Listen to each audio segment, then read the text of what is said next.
Hello there and welcome back. I hope you're all doing well. In this video I will be doing something different than usual. I want to show you all my models that I have built in the years before I started with YouTube. Let's not waste any time and get right into it.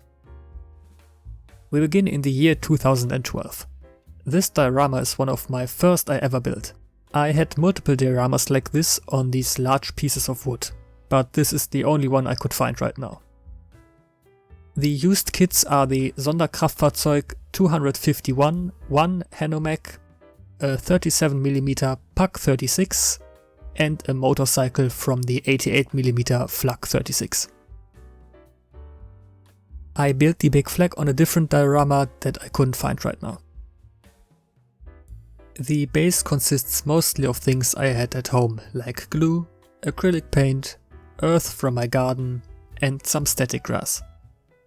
And for that I think it turned out really nice. Moving on and staying around 2012-2013, I have this Sturmgeschütz 4 from Academy. Since I didn't have an airbrush back then, I had to do everything with a brush. Also a very nice kit I can recommend, especially for beginners. I made the camouflage nets from bandages and spices from the kitchen mixed with glue and paint. If I remember correctly, I made the kit itself during a vacation when visiting Denmark. I built a few kits during that time frame, but most of them went unfinished or are hidden somewhere I can't find right now. Then came a long time when I didn't build any models. It was until late 2020 before I picked up a model kit again. And just to get back into it, I built the exact kit that I built earlier.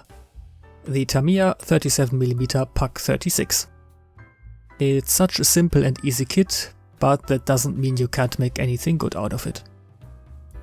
This time I kept the diorama a lot smaller to save some space. I also had a few more tools and accessory at hand for painting, weathering and the diorama itself.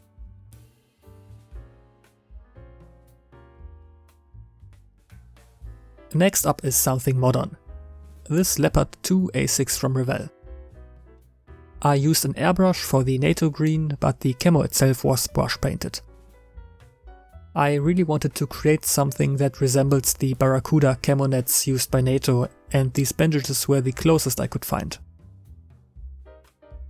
In hindsight I should have put a little bit more effort into the mud effects, as I think they really were the least successful part here. But that won't be the last Leopard for sure.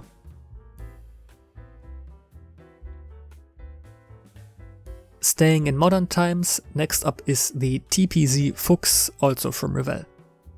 A German APC with many different roles inside the Bundeswehr. For this one I chose the German desert camo scheme used in Afghanistan, for example. The funny thing is, I chose to build this one since I needed a break from building tank tracks, but the undercarriage was just as painful. Overall a solid kit that should not be missing in any Bundeswehr collection. Going back in time to World War II again, I have the legendary Panzerkampfwagen 6 Tiger I. This is the Ausführung E mid-production from Italeri. This one I primed in Dunkelgelb and then added some winter camo using chipping fluid and white. While I am satisfied with the end result, it's not a kit I can recommend. I had some fitting issues during the construction, and the kit has a few poor design choices. For example, you had to bend the outer layer of the turret yourself, and that wasn't really easy and left you with some ugly gaps. Also the tracks are just too flimsy designed and took too long to make acceptable. Now comes the first non-German vehicle. The well-known M4A3E8 Sherman EZ8. This is the Italeri Special Edition featuring the Sherman from the movie Fury. It's a very nice kit, and the best part is that all you can see here is included in the box. There's a ton of storage items and accessories that really help this kit to stand out. Only thing missing are a few figures, but overall a solid kit and a great opportunity to try out a legend of World War II. This is my Flakpanzer E50 from Trumpeter. A never-built fantasy prototype anti-aircraft tank based on the chassis of the E50. It's basically a King Tiger on steroids with a twin anti-aircraft gun mounted on top. I don't know the caliber, but I assume it's based on the VK35001 5.5 cm flak. I kept the turret in the German factory red with white markings. That's the nice thing about these German prototypes. Since they never went into production, it's hard to make something wrong with the painting. It's a very interesting kit and I can only recommend it. I recently built the T-34-85 in Berlin 1945 scheme. Matching this, I also have an IS-2 in the Berlin 1945 version. This is the Zvezda kit. It's a very cheap and simple kit. You notice that especially during construction, because the parts don't always fit the way you want them to. But if you survive the construction, the kit offers a great base for an impressive beast that can pack a huge punch with its powerful 122mm cannon. And that's it for everything on the ground. Let's look into the sky, as I have also built some airplanes. I begin with the German Eurofighter Typhoon 2020 Quadriga from Revell in 1-72. What I really love about this kit and other Eurofighters as well are the giant decals for the wings. This makes this model stand out so much compared to the usual blue or grey fighter planes. The only thing I regret is forgetting to mask off the canopy before applying a matte varnish.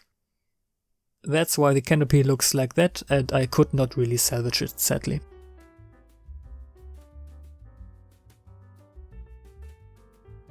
Next up is the British Italeri Tornado in the desert scheme from Italeri. This kit is kept very simple, but you have to expect that from a kit that cheap. The biggest letdown were the decals and Italeri's rather useless instructions where to put them. I had to guess half of them and the other half is probably missing. What I like is that the wings are adjustable and there is a nice and simple collection of weapons to attach. Decent kit for its price, but I would not recommend it to be honest, and you should just go with a more detailed one instead. Here we have the MiG-29A Fulcrum from Mistercraft in 1-72. The kit itself costs only €5, so you should not expect a plane covered in details. But I used this to test out how to make multicolored camo patterns on planes with liquid mask. This one has the 2 blue tones used by the Ukrainian Air Force. But for a €5 kit, this turned out really nice and gave me the confidence to try a more complicated camo like on my F-16 for example. Continuing with aircraft, I have this F-18 Hornet. On the box it said that this was the F-18 from the movie Top Gun. And since I really enjoyed that movie, I thought I must have this one. And when I opened the box, I realized this is not the F-18 used in the movie. This is the regular Hornet, and I think in the movie they fly Super Hornets. After that realization, I decided to keep it as a regular Hornet and buy the Revell Top Gun Super Hornet instead. Maybe I will showcase that one on my channel in the future. And last but not least for the planes, I have this Hawker Typhoon Mark 1B from Airfix in 1-72. And this kit was just a blast to make. No fitting issues, nice details, the option to open the guns and really high quality decals. This is by far my favorite plane I built next to the F-16. There was an option to add a pilot into the cockpit, but at this scale the cockpit is often so small that I don't like cramping a small figure inside. For just costing around €15, this is another great kit I can recommend. The sky is clear, but there is still something left in the water. This is the LHD-1 USS Wasp from Revell in 1-720 scale. This was my first ship I built that I managed to complete. It really started my interest in shipbuilding, especially American aircraft carriers, and I plan to build some bigger ones in the near future on my channel. While this kit isn't the most detailed on the market, I still enjoyed building it. There are a few Harriers, Ospreys and CH-53 helicopters included. Another recommended from me. And at last I have the Graf Zeppelin, also in 1:720 scale from Revell. I think I built this one shortly after the USS Wasp. For the camo I referenced the splinter pattern from the Trumpeter kit, since there is no real camo because the carrier was never finished. I only wish the planes had propellers like the small planes included in the Trumpeter kits. I am still thinking whether or not to put the Wasp or the Graf Zeppelin onto an ocean diorama in the future. And that's it for most of my model kits I built before YouTube. You have any favorites? Let me know in the comments. This may be a small collection compared to others, but I have many plans for interesting kits and dioramas in the future. If you don't want to miss them, make sure to subscribe to my channel, I would greatly appreciate that. I hope you enjoyed this little glimpse into the past of my hobby. If so, please leave a like, and if you have any feedback or suggestions, let me know in the comments. Have a nice day and hope to see you next time.